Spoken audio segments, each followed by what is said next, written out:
Hi అండి. ఇప్పుడు వినాయక చవితి కదండి.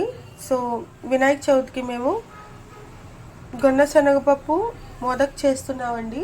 దాని గురించి కావాల్సిన పదార్థాలు ఏంటంటే గొన్న శనగపప్పు తీసుకుని ఇలాగా మిక్సీ గ్రైండర్లో ఆడేసుకుని పౌడర్ చేసుకున్నానండి.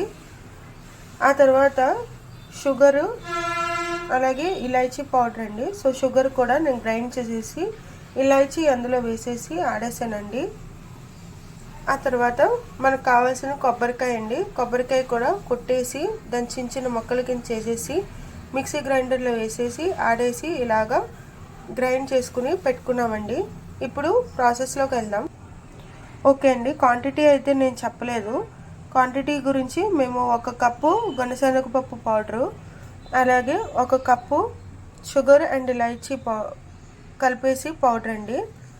ఆ తర్వాత 1 కప్పు కొబ్బరికాయ. ఇప్పుడు స్టవ్ ఇలా ఆన్ చేసుకుని పెనాన్ని హీట్ ఎక్కించాలండి. పెనంలో నేను కొంచెం నెయ్యి వేస్తున్నానండి. 5 స్పూన్లు నెయ్యి వేస్తున్నానండి. ఇప్పుడు కొంచెం నెయ్యి వేడెక్కింది కదండి. అందులో ఇప్పుడు ముందుగా పౌడర్ చేసుకున్న గొనశనగపప్పు పౌడర్ ఇందులో వేసేసుకుని దీంట్లో వేయించుకోవాలండి. ఇలాగా మీరు వేయించినప్పుడు ఉండలు కట్టుకోకుండా చూసుకోండి. ఇలాగా దగ్గరికి వచ్చేస్తుందండి. ఇలా కొంచెంసేపు వేయించుకోవాలండి. ఇలాగా ఇది పచ్చివాసన పోయేంత వరకు ఇలాగా వేయించుకోవాలండి. కొంచెంసేపు మీరు సిమ్లో పెట్టుకునే వేయించండి, హైలో పెట్టి వేయించకండి. ఇది సిమ్లో పెట్టుకునే వేయించాలి, లేకపోతే మీడియం ఫ్లేమ్లో పెట్టుకునైనా వేయించుకోవచ్చండి. కొంచెం కలర్ మారింది కదండి, ఇలా కొంచెం ఎర్రగా వచ్చేంత వరకు వేయించుకోవాలండి. ఆ తర్వాత ముందుగా ఆడిపెట్టుకున్న కొబ్బరి ఉంది కదండి, 1 కప్పు కొబ్బరి వేస్తున్నానండి. కొబ్బరి వేసేసి ఒకసారి కలుపుకోండి.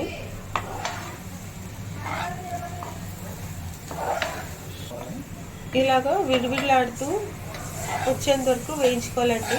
సో రెడీ అయిపోయింది.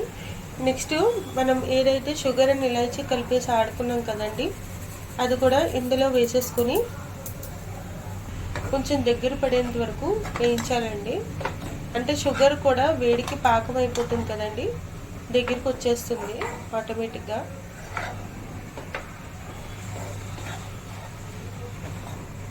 ఇదిగోండి, ఇంకా షుగర్ కూడా కరిగిపోయి ఇలా విడివిడిలాడుతూ వచ్చింది కదండి. సో ఇప్పుడు నెక్స్ట్ మనకి కొంచెం ఇంకా కొంచెం గీ పడుతుందండి, సరిపోలేదు. సో అందుకని గీ వేసేసి కొంచెం కలుపుతామండి. ఎందుకంటే ఉండకట్టాలి కదండి, అందుకని కొంచెం గీ వేసామండి.